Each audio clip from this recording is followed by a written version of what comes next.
আমরা আমাদের অনেক সমস্যার সৃজনশীল সমাধান নিয়ে আলাপ করছি, কিন্তু আমাদের একটা বিশাল জাতীয় সমস্যা আছে পার্বত্য চট্টগ্রাম নিয়ে। বাংলাদেশ রক্তাক্ত যুদ্ধ করছে এই জনপদে, যুদ্ধ থামছে কিন্তু ছাইচাপা তুষের মতো এক আগুন ধিকে ধিকে জ্বলতেছে। পাহাড় আর সমতলের জনগোষ্ঠীর মধ্যে সন্দেহ আর অবিশ্বাসের বাতাস লঘু হইয়া যায় নাই। আমি মাঝে মাঝে ভাবি, যারা রাষ্ট্র চালায় তারা কি আদৌ সমস্যাগুলো নিয়ে ভাবেন?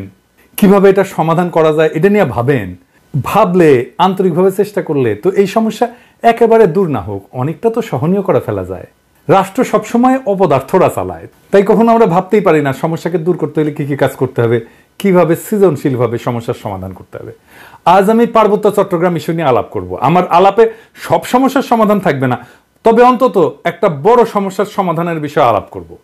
আশা করি বাংলাদেশের আপামর জনসাধারণ, সমতল এবং পাহাড়ের জনগণ আমার এই আলাপটাকে গ্রহণ করবেন। আসেন আল্লাহর নামে শুরু করি। এখন আলাপ হইতেছে আদিবাসী না উপজাতি এই বিষয় নিয়ে। আমি এই আলাপে এখনই ঢুকবো না, একটু টাচ করব আমার এপিসোডের একদম শেষ দিকে। আমার মতে সমস্যার মূলটা এই জায়গায় না, মূলটা মূলত দুইটা জায়গায়, একটা স্থানীয় আর একটা আন্তর্জাতিক। আন্তর্জাতিক বিষয়টা আমি প্রথমে আলোচনা করব, কারণ পার্বত্য চট্টগ্রাম নিয়ে আলাপ করার সময় সেই আন্তর্জাতিক প্রবলেমটা, সমস্যাটা, যেখানে ভারত একটা গুরুত্বপূর্ণ ফ্যাক্টর, সেটারে মাথায় রাখলে আমাদের বিষয়টা বুঝতে সুবিধা হবে এবং সমাধানের পথটা ভাবতেও সুবিধা হবে। আসেন এই দুইটা বিষয় কি কি। ভারত মনে করতো যে পার্বত্য চট্টগ্রামের নাগা এবং মিজো বিদ্রোহীরা লুকায় আছে এবং তাদেরকে পাকিস্তানের গোয়েন্দা সংস্থা ISI সাহায্য করে। তো এইটার পাল্টা কর্মসূচি নেয় ইন্ডিয়া, যে পূর্ব পাকিস্তানকে দেশটার রাজনৈতিক মূল অংশ থেকে বিচ্ছিন্ন করবে। তো ভারত এইটার উল্টা কর্মসূচি নেয়, যে পূর্ব পাকিস্তানকে পশ্চিম পাকিস্তানকে বিচ্ছিন্ন করবে এবং এই কর্মসূচি নিয়ে আগায় যেতে থাকে। এবং এইটা নিয়ে আগায় যাওয়ার জন্য তাদের গোয়েন্দা মানে রকে সবুজ সংকেত দেয় ভারতীয় নীতি নির্ধারকেরা। অনেক পরে ভারতের গোয়েন্দা সংস্থা তার কর্মকর্তা বি রমন এই সম্পর্কে বলছেন যে এই যে পূর্ব পাকিস্তান থেকে ভারতের উত্তর পূর্বাঞ্চলে ISI চালানো কার্যক্রমের অবসান ঘটাইতে ইন্দিরা গান্ধী পূর্ব পাকিস্তানের বাংলাভাষীদেরকে পাকিস্তান থেকে বিচ্ছিন্ন হওয়া এবং বাংলাদেশ নামে একটা পৃথক রাষ্ট্র প্রতিষ্ঠার ব্যাপারে সহায়তা করতে হবে, এই সিদ্ধান্ত নেয়। এটা বি রমনের বইয়ে লেখা আছে। তো ভারতীয় তরফ থেকে বাংলাদেশের মুক্তিযুদ্ধের সংশ্লিষ্টতার একটা বড় উপাদান ছিল একটা বিশেষ বাহিনীকে পার্বত্য চট্টগ্রাম দিয়ে অপারেশনে পাঠানো। এই বিশেষ বাহিনীর নাম ছিল special frontier force. General Uban ছিল এই ফোর্সের প্রথম ইন্সপেক্টর জেনারেল।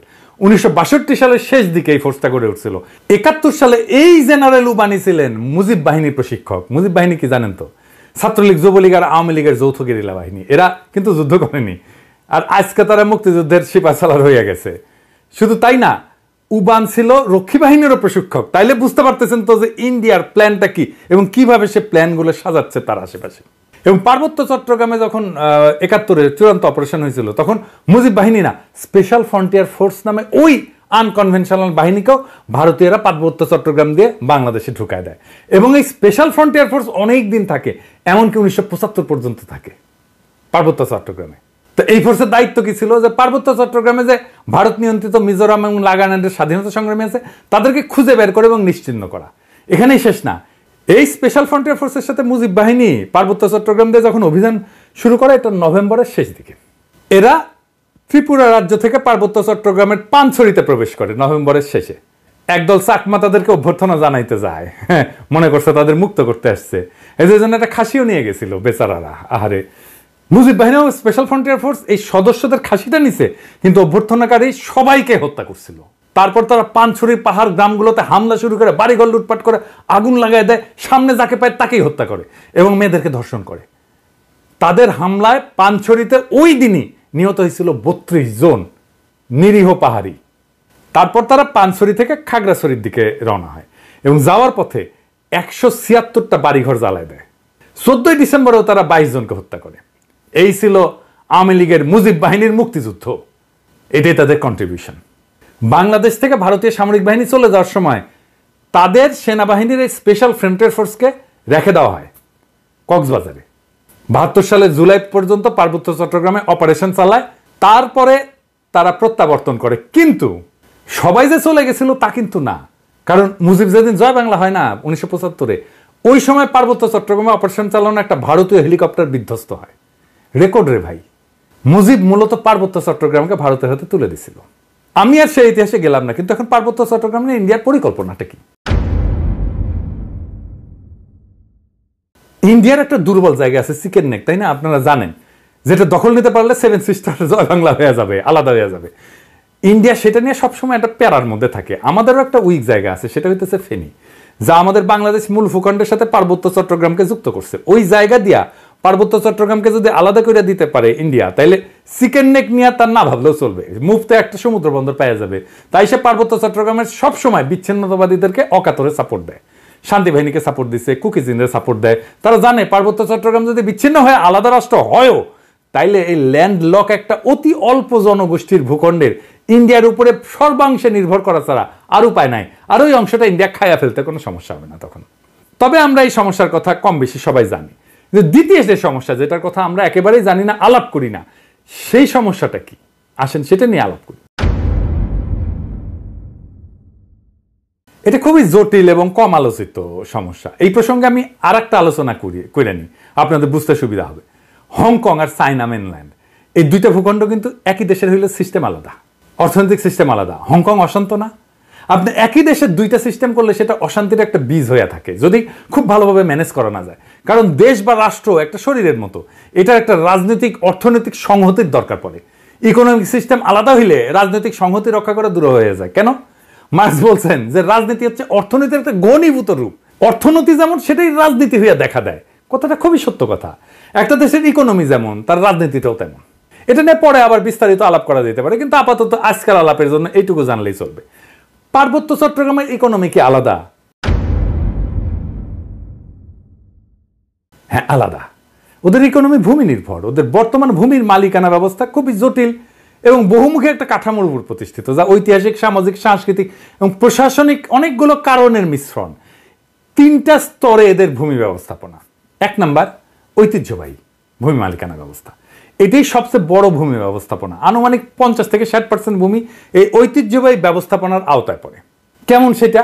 এইটা গোষ্ঠীভিত্তিক মালিকানা, কোনো ব্যক্তি মালিকানায় না। পার্বত্য অঞ্চলের প্রধান জনগোষ্ঠী যেমন চাকমা, মারমা, ত্রিপুরা এবং অন্যান্য গোষ্ঠীগুলা তাদের নিজস্ব ঐতিহ্যবাহী ভূমি ব্যবস্থাপনা পদ্ধতি অনুসরণ করে। এই ব্যবস্থায় জমির মালিকানা সাধারণত পরিবার বা গোষ্ঠীর মধ্যে থাকে। এটা একটা মৌখিক ঐতিহ্য, লেখাপড়া কিন্তু নাই, কোনো দলিল নাই।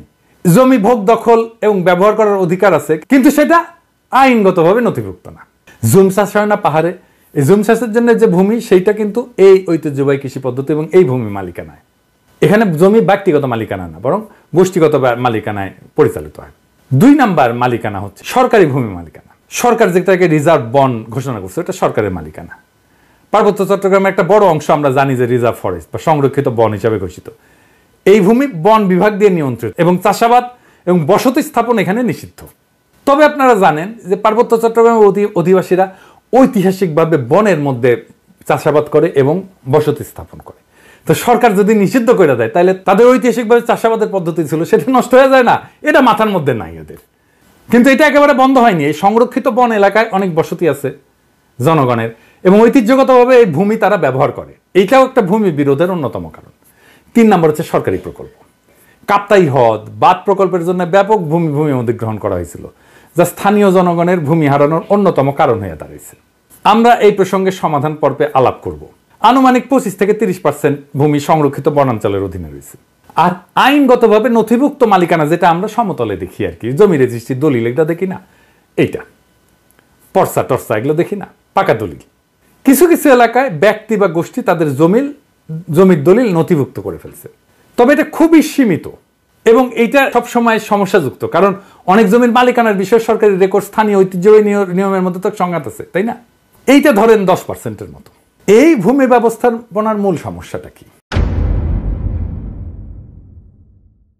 সমস্যা হচ্ছে যে পার্বত্য জনগোষ্ঠী তাদের এই ঐতিহ্যগত নিয়মে জমি ভোগ দখল করলেও সরকারি আইনে তো স্বীকৃত না এটা। তারপর ধরেন উন্নয়ন প্রকল্প, যেমন কাপ্তাই জল বিদ্যুৎ কেন্দ্র, এবং সমতলে অনেক মানুষ আসছে পার্বত্য অঞ্চলে, ফলে স্থানীয় জনগণের জমি হারানোর ঘটনা ঘটছে। আবার আরেকটা জিনিস বললাম যে রিজার্ভ সংরক্ষিত বন এবং কৃষি জমি নিয়ে যে সংঘাত, ওইখানে তারা বসতি স্থাপন করে, ওখানে কৃষি কাজ করে। সমতলের অনেকে বলে যে আমরা কেন পার্বত্য চট্টগ্রামে গিয়ে জমি কিনতে পারবো না, ওরা তো এসে সমতলে জমি কিনতে পারে। সমস্যা বুঝছেন তো? আপনি কার কাছ থেকে জমি কিনবেন? দলিলই তো নাই, দলিল তো মুখে মুখে। মালিকানা তো ব্যক্তির না রে ভাই, মালিকানা সামাজিক, এবং প্রায় 60% জমির মালিকানা এরকম। তো এই বাস্তবতাটা তো বুঝতে হবে। দেখেন এই সমস্যার সমাধান কি?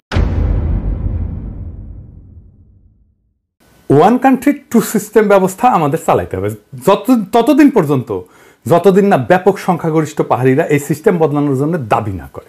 আমরা এই ব্যবস্থার জন্য হংকং এর অভিজ্ঞতা, স্কটল্যান্ড, উত্তর আয়ারল্যান্ডের অভিজ্ঞতা কাজে লাগাতে পারি।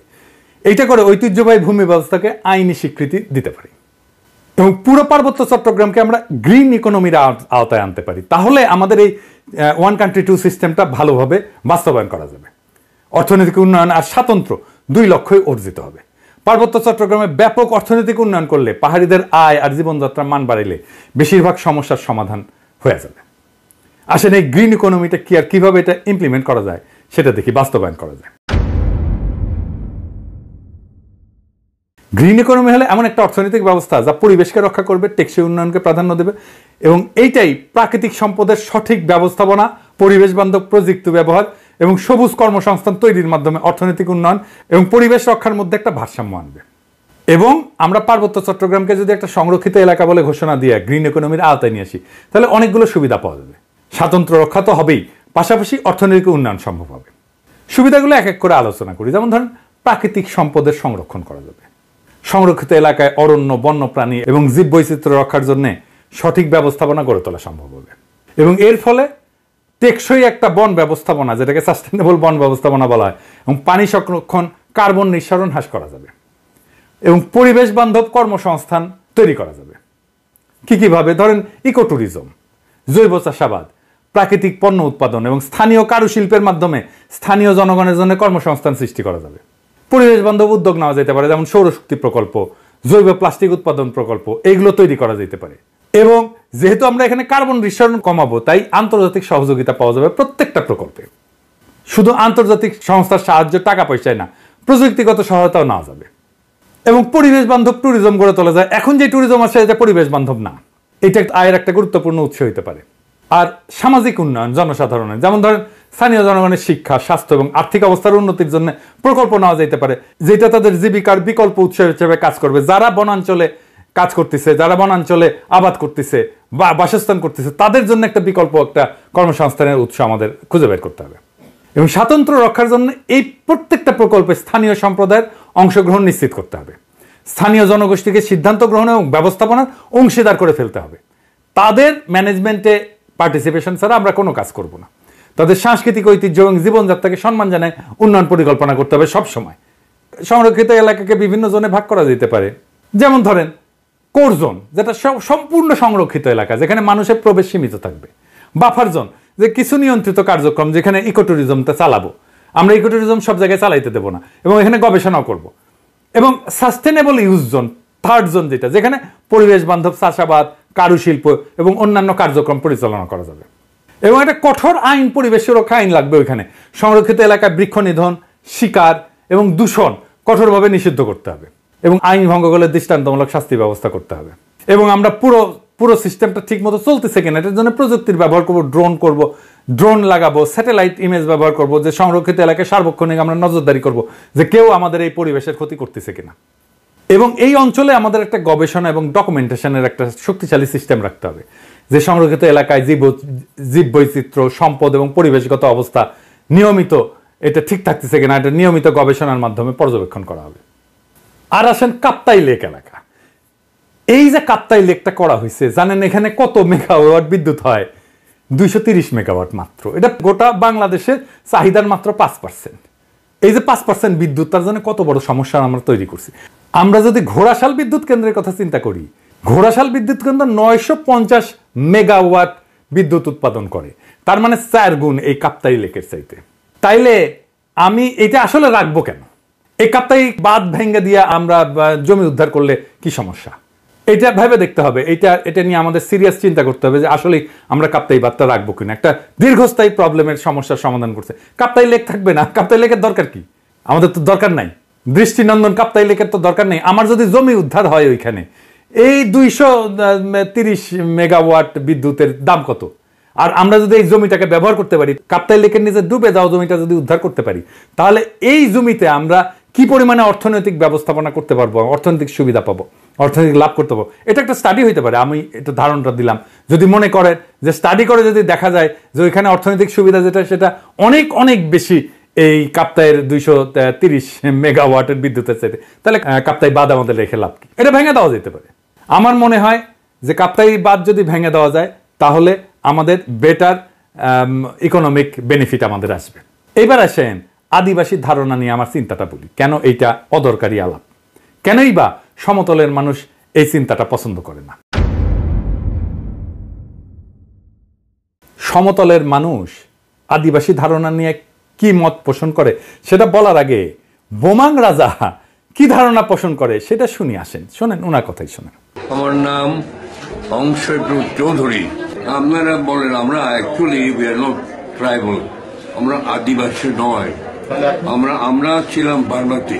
ভারতের সম্রাট মহারাজগিরি উনি মানবদের বোমাং রাজাকে 1614 সালে সরকার গভর্নর অফ চিটাগং, একজন রাজা গভর্নর ছিল। Fifth man entered into Chittagong District, বর্ধমানে বোমাঙ্গের কমলাপুর 1727 সালে। 283 বছর আগে আমরা এখানে যুক্তি। এই যে ইন্ডিজেনাস বা আদিবাসী শব্দটার অর্থ হইল এমন জনগোষ্ঠী বা সম্প্রদায় যারা কোনো নির্দিষ্ট ভৌগোলিক এলাকায় ঐতিহাসিকভাবে বসবাস করে আসতেছে, যারা সেই এলাকার আদি অধিবাসী এবং যাদের ঐতিহ্য সাধারণত ঔপনিবেশিক বা আধুনিক জনগোষ্ঠীর আগমনের পূর্বে গড়ে উঠছে। সহজ বাংলায় বললে ওই অঞ্চলের আদিবাসিন্দা। রেড ইন্ডিয়ানরা যেমন আমেরিকার আদিবাসিন্দা, আপনারা তো সেটা না পাহাড়ি ভাইরা। তারপরে যখন এই শব্দ ব্যবহার করার জন্য চাপাচাপি করেন তখন বাকি দেশের মানুষ এটাকে সন্দেহের চোখে দেখবেই। এটাও বুঝতে হবে। তারা জানে আদিবাসীরা যদি দাবি করে যে তাদের মানবাধিকার লঙ্ঘিত হচ্ছে, তাহলে আন্তর্জাতিক সম্প্রদায় তাদের আলাদা রাষ্ট্রের দাবিকে সমর্থন জানায়, সেই দাবিকে মেনে নিতে বাধ্য করতে পারে। আর আপনাদের তো জুম্মল্যান্ড সংক্রান্ত দাবি আছেই, আর ইন্ডিয়ার তো ফুসলানো আছেই, তাই না? এবং ইন্ডিয়া তো চায় এটাকে আলাদা করে নিয়ে একটা আলাদা তাদের মধ্যে খেয়ে ফেলতে। তো সন্দেহ তো যৌক্তিক। আপনারা যদি মনে করেন আদিবাসী শব্দটা আপনাদের আলাদা সুবিধা দেবে, আপনি বাংলাদেশ রাষ্ট্রের কাছে চান সেই সুবিধা, তাইলে আলাপ তো করা যেতেই পারে ওইটা নিয়ে। কিন্তু সে আলাপে না যায় যদি বলেন দেখিছো আকাশে কি সুন্দর চাঁদ উঠিছে, তাহলে হবে। পাহাড়ে সবাই যেমন বিচ্ছিন্নতাবাদী না, এটা যেমন সত্য, তেমন সমতলের সবাই আপনাদের ব্যাপারে ইনসেনসিটিভ বা অসংবেদনশীল না, এটাও তেমন সত্য। তাই আসেন দুই পক্ষকেই বলি, সংঘাত আর অবিশ্বাসের কাল কাটায় আমরা নতুন ইতিহাস গড়ি। হাসিনা বিরোধী লড়াইয়ে পাহাড়ি ভাই বোনেরা আমাদের কাঁধে কাঁধ মিলায় লড়াই করছেন। আমরা এই ঐতিহাসিক ঐক্যকে সাথে নিয়ে আগায় যাই। আমরা এমন এক বাংলাদেশ গড়ে তুলি যার গর্বিত মালিক হবে হিন্দু, মুসলমান, পাহাড়ি, সমতলি, চাকমা, বাঙালি সকলেই। বৈচিত্র্যের মধ্যে আমরা গড়ে তুলব এক মহান ঐক্য, এক নতুন বাংলাদেশে, যে বাংলাদেশের স্বপ্ন দেখেই জুলাই আগস্টের হাজারো শহীদেরা চোখ মুছছিল, শেষ নিদ্রায় গেছিল। আসেন আমরা সেই স্বপ্নকে বাস্তব করে তুলি। ইনকিলাব জিন্দাবাদ।